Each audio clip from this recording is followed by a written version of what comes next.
Swati Raina news at 5 की शुरुआत करते हैं आपकी काम की खबरों से। ये 3 खबरें जो कि आपके काम की हैं, लेकिन इन 3 खबरों जैसे आईफोन 7 का लॉन्च होगा, गूगल से फाइनेंशियल प्लानिंग आप कर सकते हैं और अब सिर भी ट्रांसप्लांट किया जा सकता है। इन तीनों खबरों पर हमारी नजर रहेगी, लेकिन सबसे पहले बात करते हैं इस वक्त की ब्रेकिंग न्यूज की। कैन वेदांता डील को शेयर धारकों की मंजूरी मिल गई है। आपको बताएं इस वक्त की सबसे बड़ी खबर यही है, केयर इंडिया के साथ मंजूरी को शेयर होल्डर मर्जर को मंजूरी मिल गई है।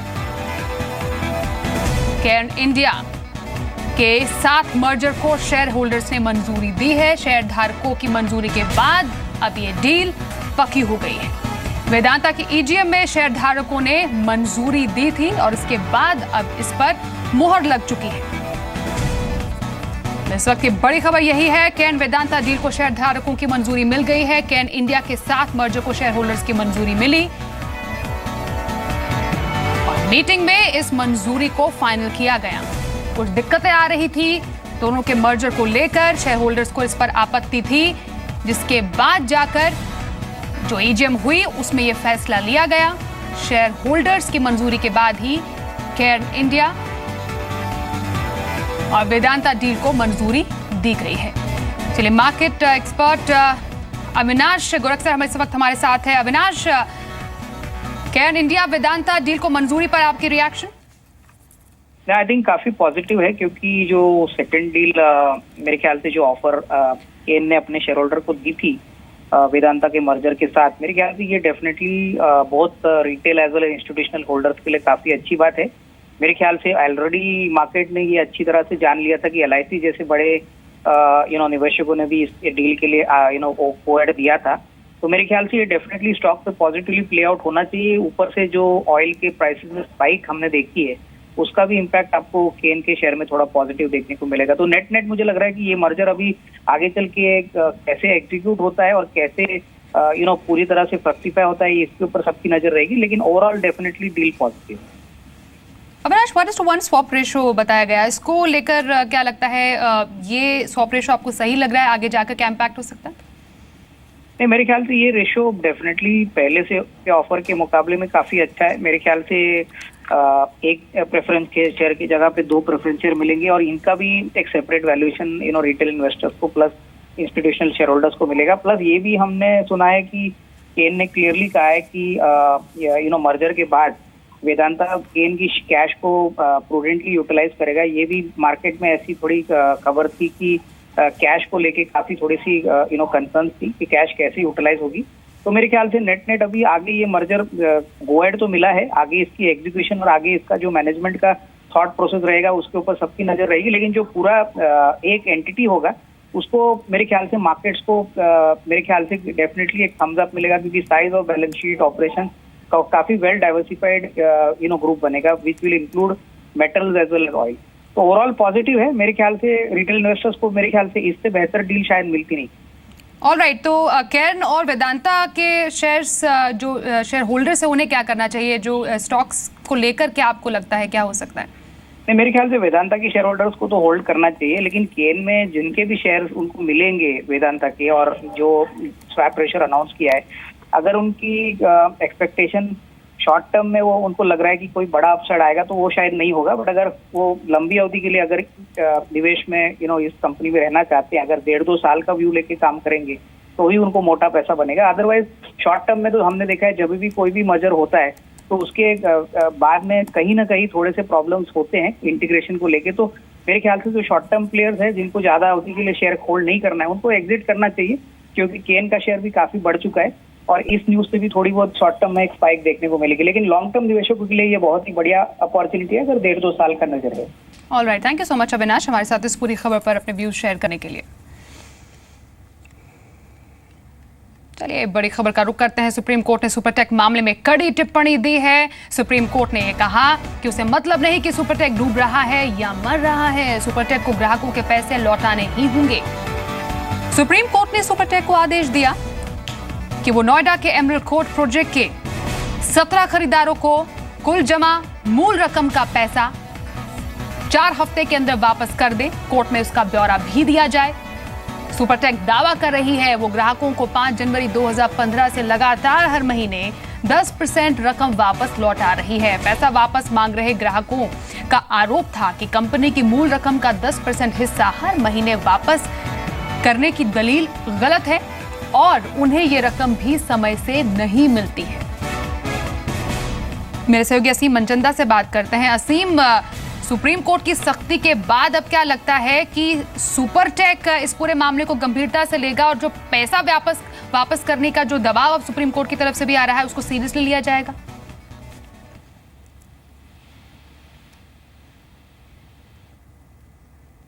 असीम, आप हमें सुन पा रहे हैं? कुछ सुन पा रहा हूँ, क्या मेरी आवाज आ रही है आपके जी पास? जी असीम, सुप्रीम कोर्ट की सख्त टिप्पणी के बाद लगता है सुपरटेक का पैसा लौटाने के लिए राजी होगा और गंभीर होगा इस पूरे विषय पर?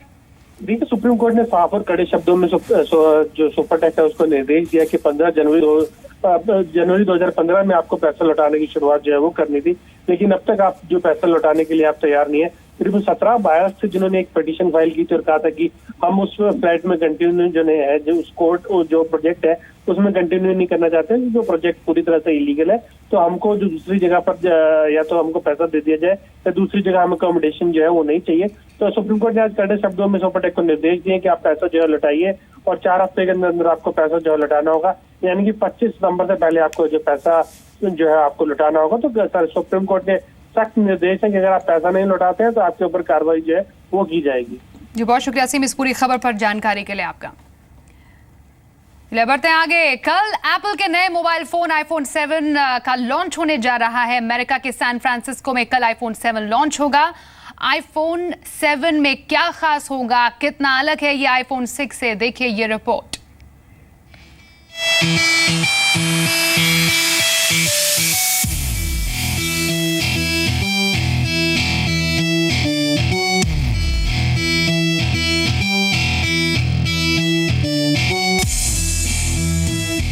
अब कुछ ही वक्त बचा है जब एप्पल अपने मेगा लॉन्च इवेंट में मच अवेटेड आईफोन 7 लॉन्च करेगा।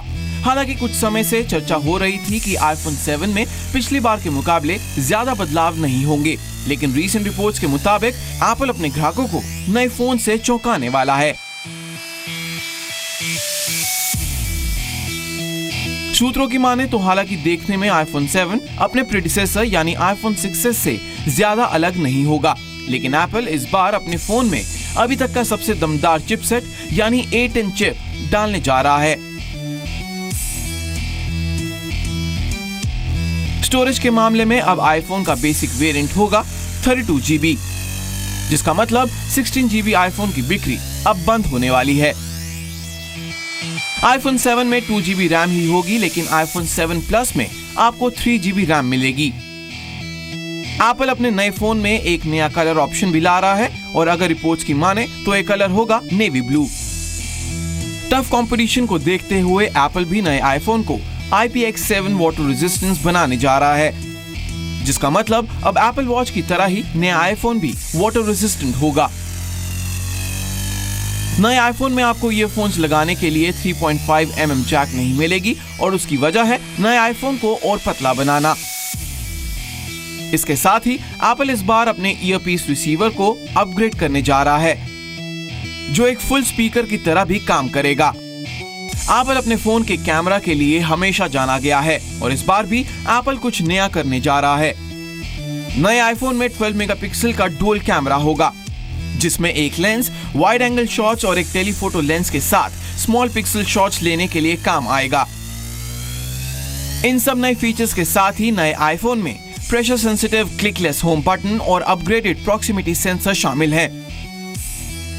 तो बस अब इंतजार है सैन फ्रांसिस्को में नए आईफोन के लॉन्च होने का और ये देखने का कि आखिर एप्पल इतनी कंपेटिटिव मार्केट में आईफोन 7 का दाम क्या रखता है। दिनेश शर्मा, जी मीडिया।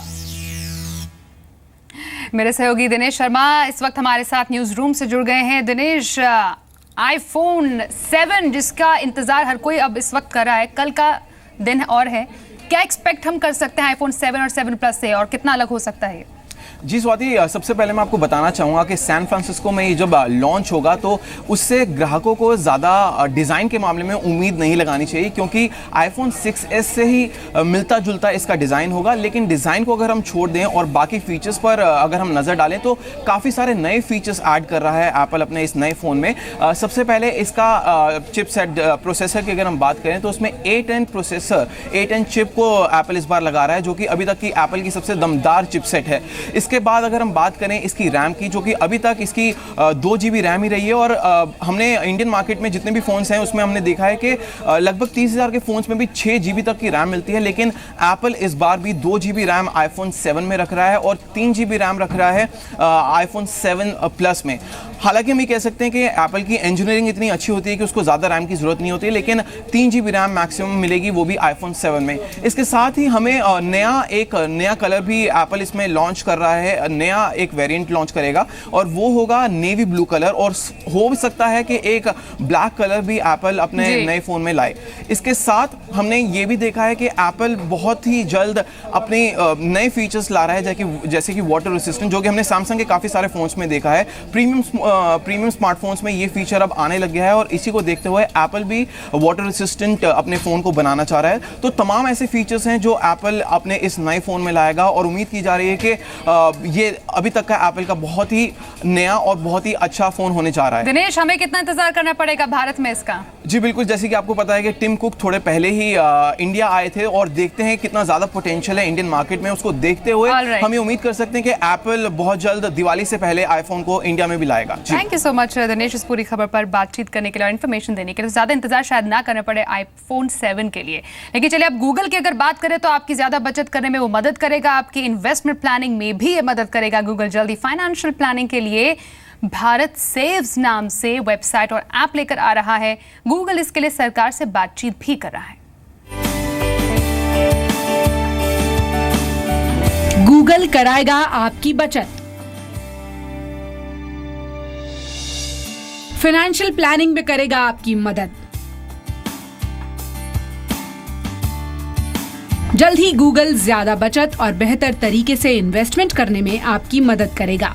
इसके लिए गूगल भारत सेव्स नाम से एक वेबसाइट और ऐप लॉन्च करने की योजना बना रहा है, जिस पर फाइनेंशियल प्लानिंग से जुड़ी जानकारियां मिलेंगी। गूगल भारत सेव्स को जन धन योजना के साथ जोड़कर चलाना चाहता है। इस बारे में गूगल की सरकार से भी बातचीत चल रही है। 2014 में लॉन्च जन धन योजना के तहत 24 करोड़ नए खाते खुले हैं, जिनमें कुल 41,000 करोड़ रुपए जमा है।